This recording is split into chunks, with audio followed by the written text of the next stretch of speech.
नमस्कार दोस्तों, स्वागत है आप सभी का। और अभी हम लोग बात करने वाले हैं ELSS के बारे में, जो टैक्स सेविंग म्यूचुअल फंड। आपने सुना होगा कि क्या कोई ऐसी म्यूचुअल फंड स्कीम्स हैं जिसमें आप पैसा डालें और पैसा डालने के बाद में जब आपको उसके कमाई हो जाए और तब आपसे जो गवर्नमेंट टैक्स मांगे उस पर आपको कुछ छूट मिल जाए। तो ज़रूर ऐसे म्यूचुअल फंड्स हैं मार्केट में। और अगर आप जानना चाहते हैं कि इन म्यूचुअल फंड्स की क्या खासियत है, आपको इनके साथ जाना चाहिए या नहीं जाना चाहिए, तो बने रहिए इन वीडियोज़ में।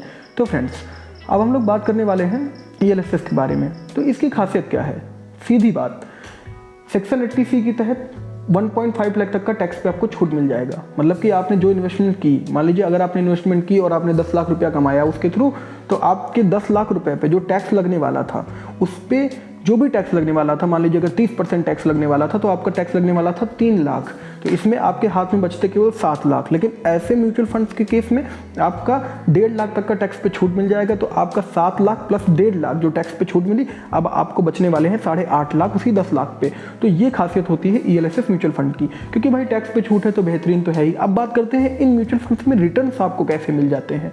तो रिटर्न्स की बात की जाए तो 14 से 15% तक के भी रिटर्न्स इस म्यूचुअल फंड पे आपको मिल जाते हैं। तो रिटर्न के नज़रिए से और टैक्स सेविंग नज़रिए से, दोनों ही नज़रिए से बेहतरीन है।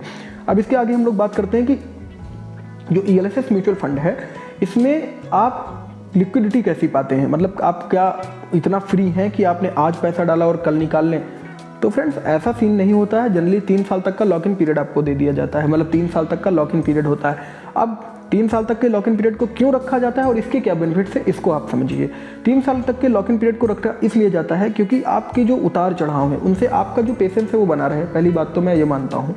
दूसरी चीज़, एक किसी भी म्यूचुअल फंड के परफॉर्मेंस आप 1 साल 2 साल 3 साल तक तो रुक कर ही जज कर पाएंगे। मतलब आप ऐसा तो हो नहीं सकता कि जो दिखाते हैं एड्स में कि टू किया और फिर बढ़ गया ऊपर। ऐसा कुछ सीन रियल लाइफ में नहीं होता। चीज़ें घिस घिस के धीरे धीरे एक छोटी सी जो स्नोबॉल है वो धीरे धीरे आते आते एवलांच बन जाती है। तो ये टाइम टेकिंग प्रोसेस है, तुरंत नहीं होता।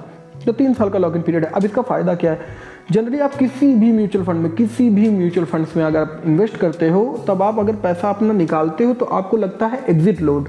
एग्जिट लोड क्या होता है?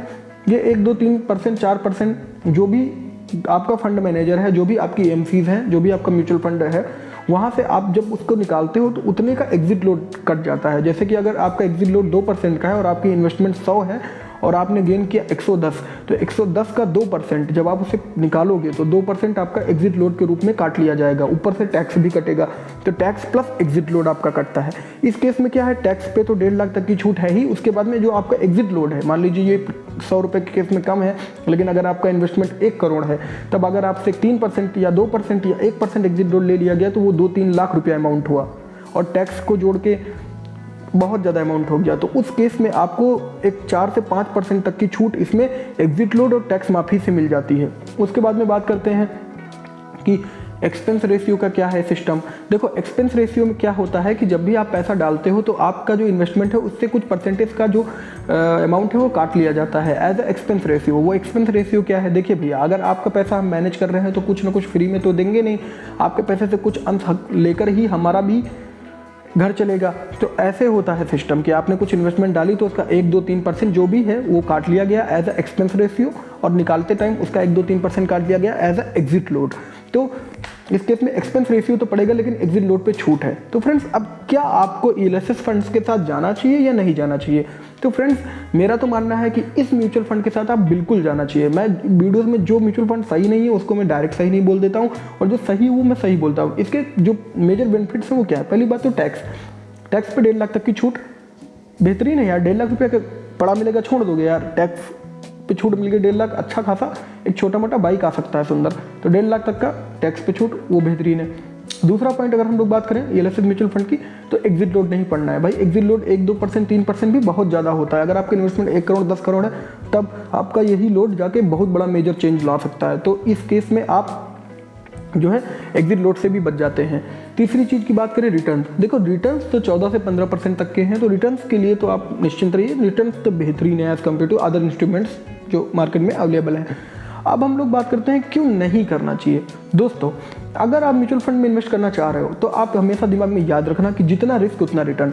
जब इधर से CAGR बढ़ता रहे ना, तो उधर से ध्यान रखना कि रिस्क भी बढ़ता है। मतलब जो मेरा मानना है, ठीक है।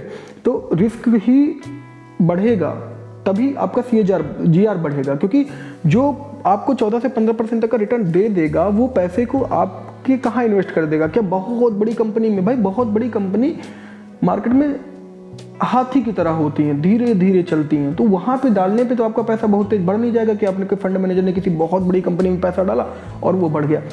फिर उसके बाद में आती है छोटी वाली कंपनी जो घोड़े की तरह चलती हैं। मतलब आपको समझाने की मैं कोशिश कर रहा हूँ, तो घोड़ा स्पीड में चलेगा एज कम्पेयर टू हाथी, जब तक वो हाथी ना बन जाए। तो उस केस में आपका पैसा थोड़ा सा और तेजी से ग्रो करेगा। तो जनरली मिड कैप कंपनीज में ही पैसा आपका लगा दिया जाएगा।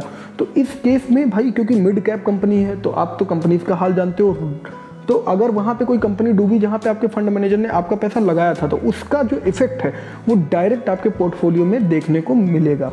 तो ये जो है, और बहुत केस में बहुत ज़्यादा रिटर्न जो देती हैं वो जनरली आप देखते हो स्मॉल कैप्स कंपनी, छोटी कंपनी जो होती है ना, जो जैसे कि मैं बात कर लूँ कि एक डॉग की, तो वो और स्पीड पकड़ सकता है भाई, और फुर्तीला हो सकता है as compare to a horse. तो इस या चीता की, तो उस केस में अगर बेहतरीन स्मॉल कैप की कंपनी चुनी तो ठीक है, लेकिन अगर किसी तरीके से गलत चुन ली और वो बंद हो गई क्योंकि स्मॉल कैप्स में खतरा ज़्यादा है, तो उसका भी इफेक्ट पोर्टफोलियो में डायरेक्ट देखने को आएगा। तो अगर आप रिस्क नहीं लेना चाहते हो, आपकी एज काफ़ी ज़्यादा है, रिस्क टेकिंग एज में आप नहीं हो, आप अपने पैसे को सिक्योर करना चाहते हो और अच्छा रिटर्न चाहते हो, तब आप तो भाई सीधी बात है, रिस्क बिल्कुल नहीं लेना चाहते तो म्यूचुअल फंड से दूर होकर अदर इंस्ट्रूमेंट्स हैं, किसान विकास पत्र, नेशनल सेविंग सर्टिफिकेट, इन सब के साथ आप सीधा चले जाओ।